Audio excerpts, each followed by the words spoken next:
हरिः ओम्। श्रीकृष्णाय वासुदेवाय हरे परमात्मने प्रणतक्लेशनाशाय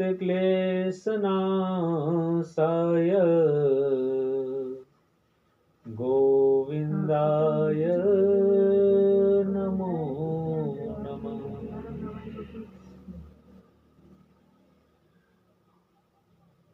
हरि ओम्।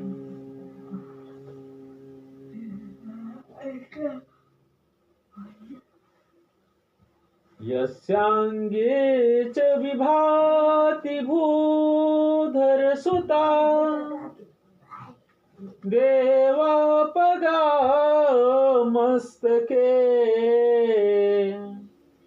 भाले पाल विधुर्गले च गरलम् यस्योरसिं व्यालराट्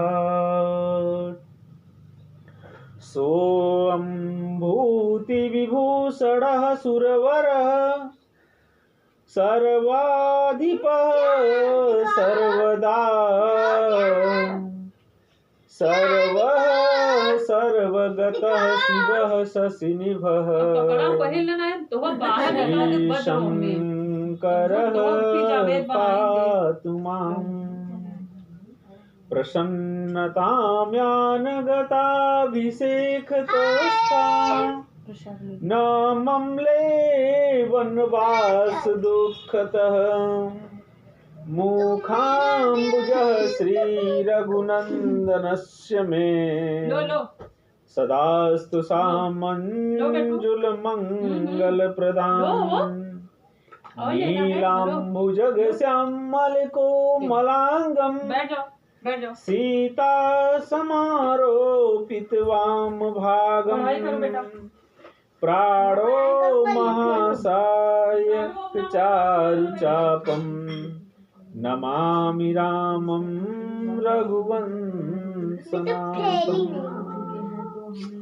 श्रीगुरुचरण सरोज रज निज मनु मुकुर सुधार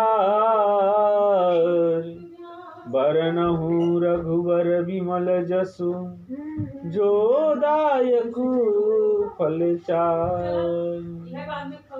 श्री गुरु के भज मेरे पापा गाने गाने वाले हैं अपने मन रूपी दर्पण को साफ करके मैं श्री रघुनाथ जी के उस निर्मल यश का गुणगान करता हूँ जो चारों फलों, चार फल कौन कौन से?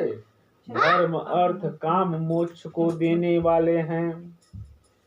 अब मैं जो आगे आप लोगों के समक्ष ये चौपाइयाँ पढ़ने जा रहा हूँ, ये चौपाई पढ़ने के बाद कितना भी निर्धन व्यक्ति होगा, माँ लक्ष्मी की कृपा उसके ऊपर होगी और धन धान्य से संपन्न हो जाएगा यदि वह प्रतिदिन इन चौपाइयों का पाठ करता है तो। जब तेरा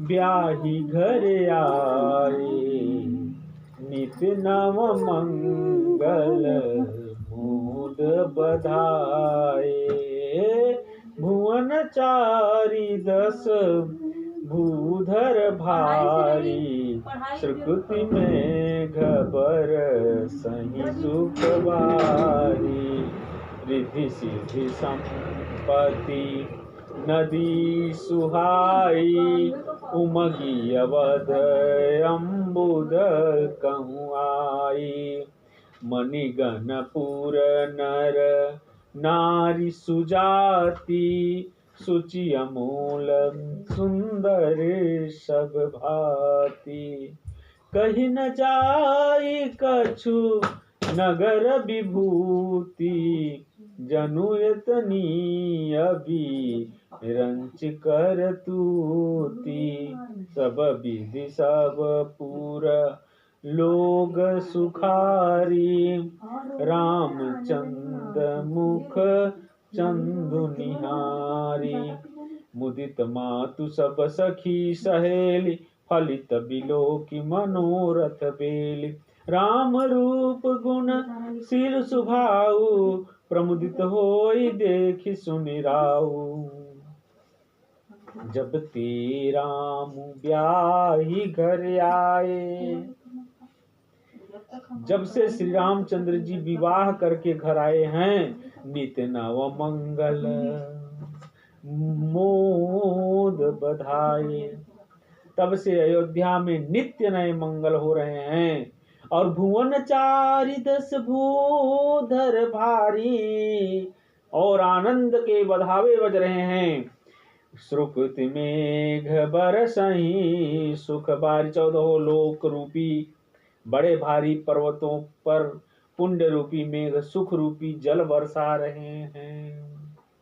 रिद्धि सिद्धि और संपत्ति रूपी सुहावनी नदियां उमड़ उमड़ कर अयोध्या रूपी समुद्र में आ मिली। नगर के स्त्री पुरुष अच्छी जाति के मड़ियों के समूह हैं, जो सब प्रकार से पवित्र और अमूल्य और सुंदर हैं। नगर का ऐश्वर्य कुछ कहा ही नहीं जाता। ऐसा जान पड़ता है मानो ब्रह्मा जी की कारीगरी बस इतनी ही है। सब नगर निवासी श्री रामचंद्र जी के मुख चंद्र को देखकर सब प्रकार से सुखी हो। देखिए एक चीज ध्यान दीजिए, मानो ब्रह्मा जी की कारीगरी बस इतनी ही है। अंत हो गया ब्रह्मा जी की कारीगरी का, वो नगर में सुंदरता उपलब्ध हो गई है। आप समझिए, ब्रह्मा जी की शक्ति जहां समाप्त हो रही हो सुंदर बनाने की, तो इसका मतलब यह है कि ब्रह्मा जी की पूरी शक्ति वहां लग गई। अयोध्या रूपी नगर को सुंदर बनाने में, और ब्रह्मा जी की शक्ति यदि समाप्त हो रही है, अंत हो रहा है, तो मामूली नहीं होगा। जिसको आप अपनी आंखों से देख करके अचंभित रह जाएंगे।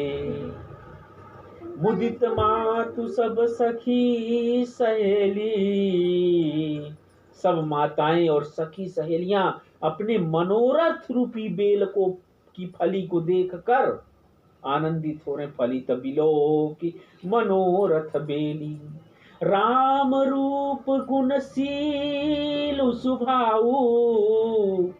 श्री रामचंद्र जी के रूप को देखकर, गुण को देखकर, शीलता को देखकर, कितने शील हैं, और स्वभाव को देखकर सुनकर राजा दशरथ बहुत आनंदित होते हैं। प्रमुदित होई देखि सुनि राऊ। राजा दशरथ बहुत ही आनंदित हो रहे हैं।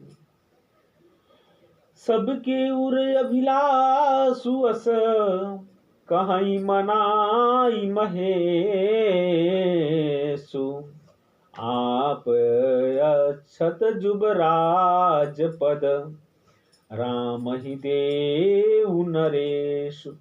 सबके हृदय में ऐसी अभिलाषा है, और सब महादेव जी को मानकर प्रार्थना करके कहते हैं कि राजा अपने जीते जी श्री रामचंद्र जी को युवराज पद दे दें। ऐसी सबकी अभिलाषा है, ऐसी नगरवासियों की अभिलाषा है कि राजा दशरथ जीते जी अपने पद को युवराज के रूप में भगवान श्री रामचंद्र जी को दे दें। और सबकी यही अभिलाषा भी है क्या, कि सब लोग भगवान राम को राजा रामचंद्र के रूप में देखना चाहते हैं। एक समय सब सहित समाजा, राजसभा रघुराज विराजा। एक समय रघुकुल के राजा दशरथ जी अपने सारे समाज सहित राजसभा में विराजमान थे। सकल सुकृति मूर्ति नर नाहु। महाराज समस्त पुण्यों की मूर्ति हैं। राम सुजस सुनियति उछाहू।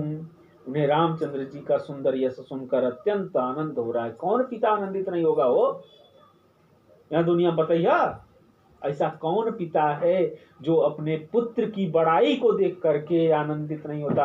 पिता की सबसे बड़ी विशेषता जानते हैं क्या? वो दुनिया में सबसे जीतना चाहता है पर अपने बेटे से हार जाना उसको सबसे ज्यादा पसंद है। ये बात सही। अगर पिता एसडीएम है तो बेटा जिस दिन डीएम हो जाता है उस दिन वो अपने आप को डीएम से भी ऊपर मान लेता है, क्योंकि वो हार गया होता है, लेकिन हारते हुए भी वह दुनिया के सबसे विजयी पिताओं में एक होता है, क्योंकि बेटे ने उसको जीता। जब पूरा समाज, पूरा नगर भगवान राम के शील गुण रूप की विशेषता बता रहा है तो राजा दशरथ मन ही मन अति प्रसन्न हो रहे हैं। और उस प्रसन्नता का गुणगान ऐसे ही नहीं किया जा सकता जैसे गोस्वामी तुलसीदास जी ने कह दिया प्रयागराज की महिमाओं का वर्णन करते हुए कि क्या कहा कि को कही सके प्रयाग प्रभाव। प्रयाग की महिमाओं का वर्णन कौन कर सकता है? अब बोलिए जय सीताराम तो मैं बंद करूं। इसी के साथ आज की कथा यहीं विराम लेती है। अग्रिम कथा आगे की ओर चलेंगे। हम लोग भगवान रामचंद्र जी को का राज्याभिषेक के रूप में आगे की कथा को कल हम लोग संपन्न करेंगे। बोलिए सियावर रामचंद्र भगवान की जय। बजरंगबली हनुमंत लाल जी महाराज की जय। जय जय श्री राधे। जय जय। अब मेरे चैनल को सब्सक्राइब भी तो करने के लिए कहिए। हरि